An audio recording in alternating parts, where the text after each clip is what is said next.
Transnet has made it public that it is looking for private sector partners to redevelop and operate a multi-purpose terminal at the Port of Cape Town. This is something that the city executive and the mayor has taken a personal interest in. This has been calling for a very long time. And Geordin Hill-Lewis joins us now. Hello, Geordin. Hello, John. Good evening. I know you've said that you want this extended to the rest of the port, not just this terminal, but that's the way Transnet seems to be doing it at the moment. So it's a container terminal at Durban, which is now that the legal action seems to be concluded. Got a Filipino partner, ICTSI. But let's just talk about this terminal, and then I'll ask you about the extension that you would like. Which is the terminal that is affected by this? This is the Cape Town multi-purpose terminal, so it's not the main container terminal. We'd really like it to extend to that, but it is not the main container terminal. This is one that takes a whole lot of other multi-purpose vessels like oil vessels, gas vessels, some other wet materials, and so on. And it does do a little bit of goods, but it's not the main container terminal. Is it a reasonable question to say it's a terminal of lesser importance than other terminals? Yes, I think it's definitely the smaller one, and perhaps the kind of older one of the terminals. The main busiest terminal is the main container terminal, and that is the one that really needs the private investment and management.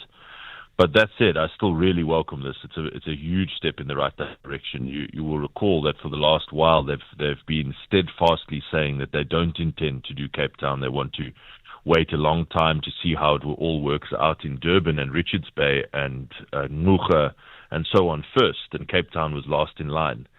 And so we were quite surprised to see this announcement, but pleasantly surprised. It's a welcome big step.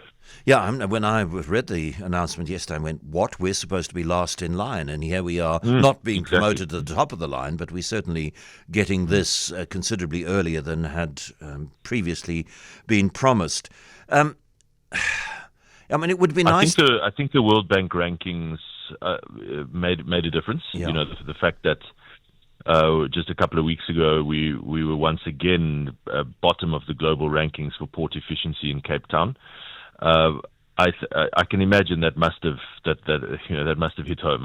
So I think that may have made a difference. It would be nice to believe, although I don't believe, that this could happen. You said it's an older terminal, and things that are old generally need a little bit of renewal, and unfortunately old radio presenters can't be renewed, just fade away. It would be nice to believe that this could happen. The private sector comes in, and while that is happening, Transnet is improving the management of the container terminal, that by itself it can maybe not go as far as a private sector operator might go, but it can by itself remove many of the hindrances, remove many of the delays. They can't do anything about the wind. I don't know what a private sector operator would do about the wind. So it would be nice to see, if we can't have private sector involvement in both terminals, the multipurpose and the container, then to see dual development, one handled by a partnership and one handled for the moment by the state. Well, let me just say on the wind, Cape Town is not the only port city in the world that's very windy, and those other port cities are all well ahead of us in efficiency. So, the wind is frequently, yes, we have high winds, I do understand that, but, other ports are finding a way to operate more efficiently around the wind, so that can't be an excuse forever.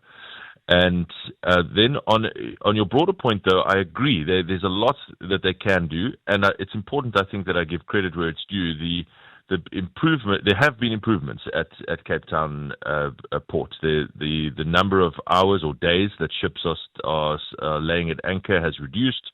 The number of hours that it takes to process a container has reduced. It is still far from ideal, but it has improved. And of course, the other thing that will happen in the model that you set out is that if you have scarce resources, if you've only got X to spend on Cape Town Harbour, then you can spend it on the container terminal instead of having to split it between the two, because now the private sector investor is paying for all the nicer upgrades at the multi-purpose terminal.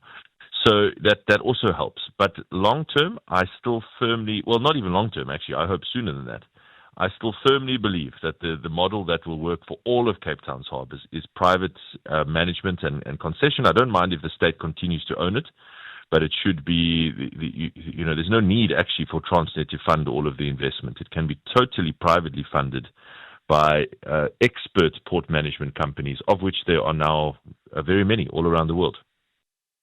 And one hopes that the process of choosing and then allowing the chosen operator to begin work is quicker than happened with ICTSI. The request for proposal, there were delays there, and then the award was given to the Filipino operator, and then a court challenge. And you can't take away the right of disappointed bidders not to challenge.